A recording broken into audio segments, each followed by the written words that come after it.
So welcome all. Yesterday we discussed about the flower, that is what is flower, and based on so many criteria we can classify the flower into many types, that is unisexual, bisexual, actinomorphic, zygomorphic, simple flower and complete flower, incomplete flower. Okay, with respect to so many symmetry and with respect to the number of whorls, isomerous flowers and heteromerous flowers. Okay, so and so. So we completed our non-essential whorls, that is calyx and corolla. Today we are moving to discuss with the essential whorls, that is androecium and gynoecium. Okay, so what is androecium? Male reproductive whorl which is made up of stamen are called androecium. Male reproductive whorl. So androecium is the male reproductive whorl which are made up of stamens, or in other words the individual units of androecium are called stamens, also called as microsporophyll. And the stamens are of two types. Stamens can be free condition or stamen can be fused condition. If the stamens are in free condition, we will call them as polyandrous, and if the stamens are fused, we will call as cohesion. Okay, then the two major parts of stamen is filament and anther. Okay, so this is the structure of filament. This is the structure of anther, having a long tube like filament and having a solid fertile part of anther.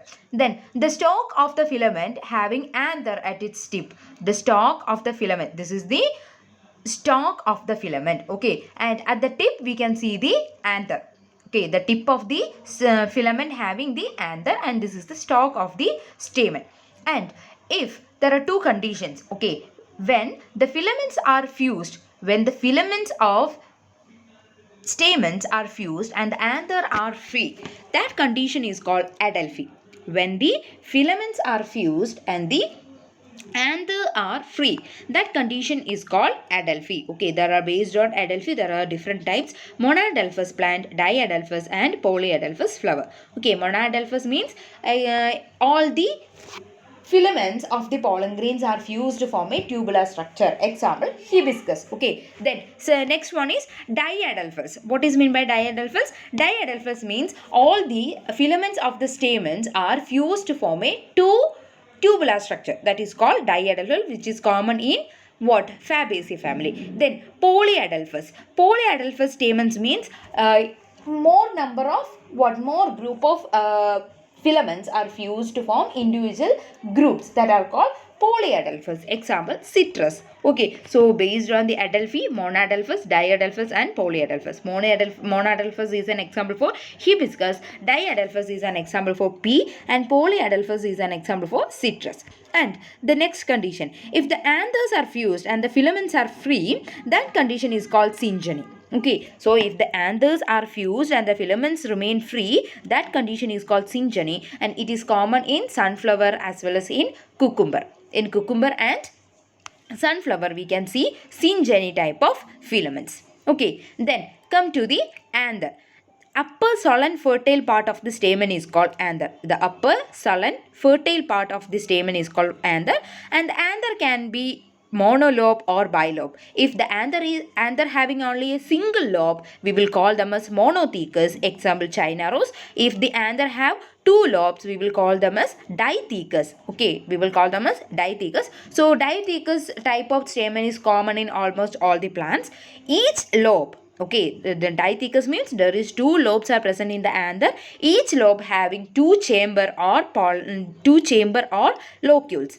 Each lobe having two chamber or locules that are called pollen sac, or we can call as microsporangia. So inside the anther there is two chambers are there in dithecous anther, and in that chamber we will call that chamber as pollen sac or microsporangia, and in that chamber pollen grains or microspores are produced. So microspores or pollen grains are produced inside the pollen sac. Pollen sac are the chamber or locules which is present inside the anther. So these are about the androecium. Okay, so the male reproductive whorl is called androecium. If the individual units of androecium are called stamens. If the stamens are fused, it is called cohesion. If the stamens are free, it is called polyandrous. Then stamen has the structure having filament and anther. Filament is the stalk of the stamen with anther at its tip, and if the filaments are fused and the anther are free, we will call that condition as adelphi. If the anther are fused and the filaments are remain free, we will call that condition as syngeny. And come to the anther. The upper solen fertile part of the stamen are called anther. If it has only one lobe, it is called monothecus, and if it has two lobe, it is called dithecus. In dithecus anther, it having two chamber or locule that are called pollen sac or microsporangia, and inside that chamber we can see the pollen grains or microspores are produced. Then you can see this is the monadelphous condition, this is the diadelphous, this is the polyadelphous. Look here, all the pollen grains are united to form a tubular structure. Okay, but in diadelphous we can see two group of stamen, 9 stamens combined to form one group, and single another stamen is another group. So two tubular structure, okay, that is called diadelphous. So this diadelphous is common in the Fabaceae family, or it is common in pea plant. Then polyadelphous, you can see in so many individual stamens, but the base of the filament are fused. So that's all about andrecium. Then come to gynoecium. What are gynoecium? Okay, so gynoecium also called as pistil, and the female reproductive whorl are called gynoecium. Female reproductive whorls are called gynoecium. It is made up of carpels. Okay, so the gynoecium is made up of carpels, or the individual units are called carpels. Gynoecium also called as megasporophyll. Gynoecium, that is the female reproductive whorl, it is made up of carpels. Okay, then if the carpels are fused, it is called syncarpus, and if the carpels are free, it is called apocarpus. Okay, suppose the carpels are fused condition, it is called as syncarpus. Suppose the carpels are free condition, it is called as apocarpus. When based on the number of carpel present in the plant, we can classify into different types: monocarpellary, bicarpellary, tricarpellary, and pentacarpellary. Okay, so monocarpellary means there is only one carpel is present. Example, pea plants. Bicarpellary means two carpels are present inside the gynoecium. It is called two carpels are present in the gynoecium. Example, datura. And tricarpellary means three carpels are present in the gynoecium. Example, cucurbita. Then pentacarpellary means more than 5 carpels are present in the gynoecium. It is called pentacarpellary. Example, hibiscus. Okay, so these are about gynoecium. Then if you take the individual unit carpel, there is three parts for the carpel. This is the stigma, style, and ovary. Stigma, style, and ovary. First we will look what is stigma. So what is stigma? The terminal part of the carpel is called stigma. The terminal part of the carpel is called stigma, and they are rough and sticky.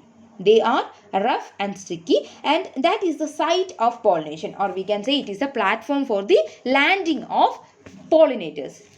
Okay, it is the platform for the landing of pollinators. Then the next part is style. So this is stigma. And what is style? Style is the narrow elongated thread-like structure which connect the stigma and ovary. So style is the narrow elongated thread-like structure which connected stigma and ovary. Then come to the ovary part.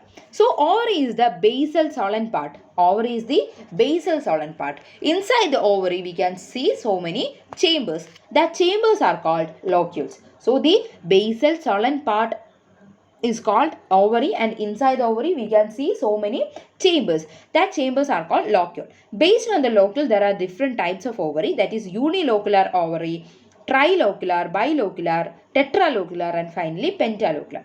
Unilocular means only one locule is present inside the ovary. Example, pea plant. Bilocular means two locules are present inside the ovary. Example, mustard. Trilocular means three locules are present inside the ovary. Example, asparagus. Tetralocular means four locules are present inside the ovary. Example, ocimum. Then finally, pentalocular means five locules are present inside the ovary. Example, China rose. So each locule contain ovules. Okay, so What are the things you study? Ovary is the basal swollen part. Inside the ovary there is chambers are present. That chambers are called locule. Inside the locule you can see ovules. Okay, inside the locule you can see ovules, and these ovules are arranged, or these ovules are present in the nutritive tissues called placentation. The ovules are arranged inside the nutritive tissue or fertile tissues are called placenta. Okay, so ovules are arranged inside the placenta. So the arrangement of ovules inside the placenta are called placentation. Arrangement of ovules inside the placenta are called placentation. There are different type of placentation: marginal placentation, axial placentation, parietal placentation, free central placentation, and finally basal placentation. Okay, so what are marginal placentation? So when the ovules are arranged on the unilocular ovary, ovules are arranged on the unilocular ovary, mainly the margin of unilocular, that's why it is called marginal. Ovules are arranged at the fused margin of unilocular ovary. Example P. Okay, so mainly marginal type of placentation is common in Fabaceae family. Marginal type of placentation is common in Fabaceae family. Then axial type. Ovules are produced on a central axis. Look, these are the ovules which are present on the central axis of multilocular ovary. Here 1, 2, 3. 3 locules are there. That's why we are called as multilocular ovary. Example, China rose. So what is axial placentation? Ovules are produced on a central axis of multilocular ovary. Example, China rose. Then come to parietal placentation. So what are parietal placentation? Ovules are arranged on the inner wall of unilocular ovary. Ovules are arranged on the inner wall of unilocular ovary of multicarpellary syncarpous gynoecium. Multicarpellary means there are more than one carpel is present, and syncarpous means we already discussed. Syncarpous means fused carpus. Okay, syncarpous means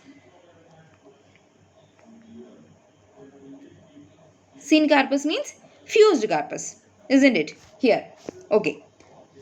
Then come to the example is cucumber. So parietal placentation is a example for the cucumber family. Then free central placentation. The ovules are born on the central axis. Okay, both axial and free central are almost same, but the only difference is in axial there is a separation by the septa, but in free central there is no separation by the septa. Okay, so the ovules are born on central axis and the septa are absent. Septa are absent. Example, primrose. Then finally the basal placentation. Okay, so single ovule is born at the base of unilocular ovary. So only a single locule is present. Inside a single locule, a single ovule is developed at the base of the locule. Example, sunflower. Okay, so these are about placentation. So placentation is the arrangement of ovules inside the placenta are called placentation. So there are different type of placentation: marginal placentation which can be seen in pea plants,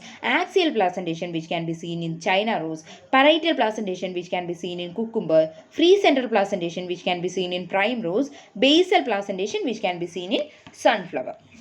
Okay, so these are about the essential words, that is androecium and gynoecium.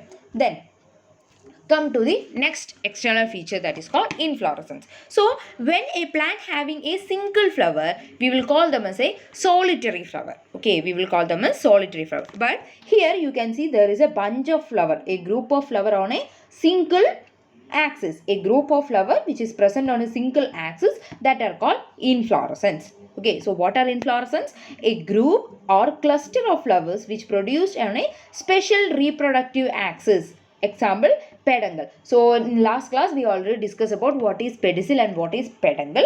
Okay, so in a peduncle, a group or a cluster of flowers are produced, that are called inflorescence. If they are produced singly, we will call as solitary flower, and when they are in a group, we will call as inflorescence. So if the flower is produced in single manner, we will call as single flower or solitary flower. If they are produced in group form, we will call as inflorescence.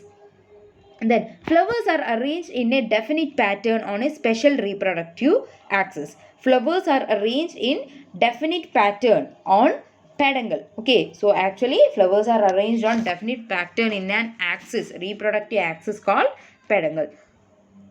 Then, based on the arrangement of flower in the peduncle, we can classify the inflorescence into three types. That is racemose inflorescence, cymose inflorescence, and finally special type of inflorescence. Okay, so racemose inflorescence, cymose inflorescence, and finally special type of inflorescence. First one is racemose inflorescence. Racemose inflorescence we can also call as indefinite inflorescence. Why it is called as indefinite inflorescence? Because it show continuous growth. Okay, so this is the example for racemose inflorescence, that is Caesalpinia. Here you can see the older flowers are at the base of the peduncle. This is the peduncle, and at the base of the peduncle you can see the older flowers, and the newly forming flower or the bud form you can see on the tip of the peduncle. Okay, that's why it is called as indefinite inflorescence. So why? Because it can grow indefinitely without any limit, or it can unlimitedly grow. That is why it is called as indefinite inflorescence. Okay, and the inflorescence which ends in the what? Terminal active bud. Inflorescence are end in the terminal active bud. Okay, the racemose inflorescence will never end in a terminal flower. Okay, racemose inflorescence always end in a terminal bud form, never end in a terminal flower form. And the flowers are arranged in acropetal succession manner. Acropetal succession means the older flowers are present on the base of the peduncle, or the older flowers of the inflorescence are in the lower down of the peduncle, while the younger ones are near the apex of the peduncle. That is called acropetal succession. Example, Gulmohar and Caesalpinia. Then there are different type of racemose inflorescence are there. You just remember the terms: raceme, compound raceme, spike, catkin, spadix, umbel, compound umbel, corymb, head, capitulum. So these are the different type of racemose inflorescence. Okay, raceme, corymb, corymbose raceme, then umbel, spike, hypanthodium, capitulum, spadix, catkin, spikelet. So these are the different types of racemose inflorescence. So that's all about racemose. Then come to the cymose inflorescence. So cymose means just opposite to racemose.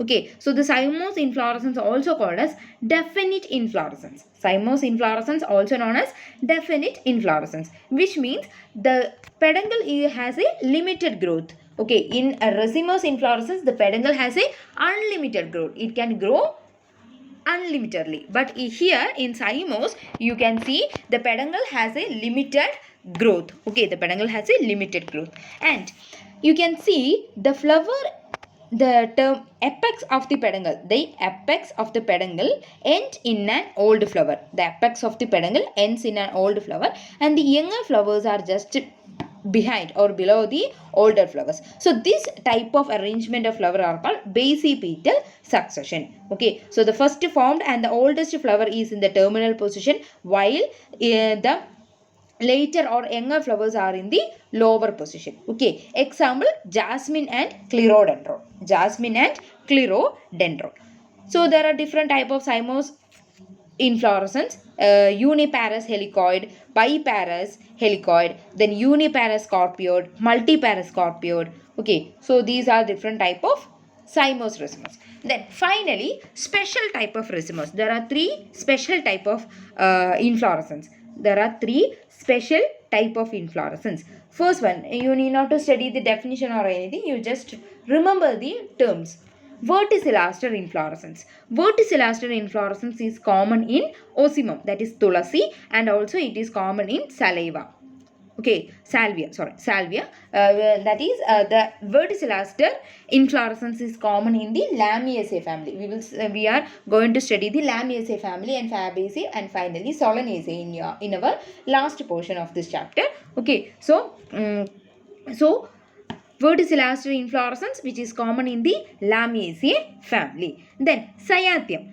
Okay, so this is the verticillaster inflorescence. If you just go and pick up the Tulasi flower, you can see the verticillaster inflorescence. And come to the cyathium type of inflorescence. Okay, cyathium type of inflorescence is common in euphorbia. Cyathium type is common in euphorbia. Then finally, hypanthodium type of inflorescence. Hypanthodium type of inflorescence is common in the banyan tree. Okay, that is ficus, banyan, fig, gular. Okay, you can see hypanthodium in banyan tree. So special type of inflorescence, verticillaster you can see in Lamiaceae family, and cyathium you can see in the Euphorbiaceae family. Then hypanthodium you can see in the fig or ficus family. Okay, so these are about flower and inflorescence. So we completed stem, root, leaf, flower, inflorescence. Finally, we have fruit and seed is remaining. We will discuss fruit and seed in our next class. Okay.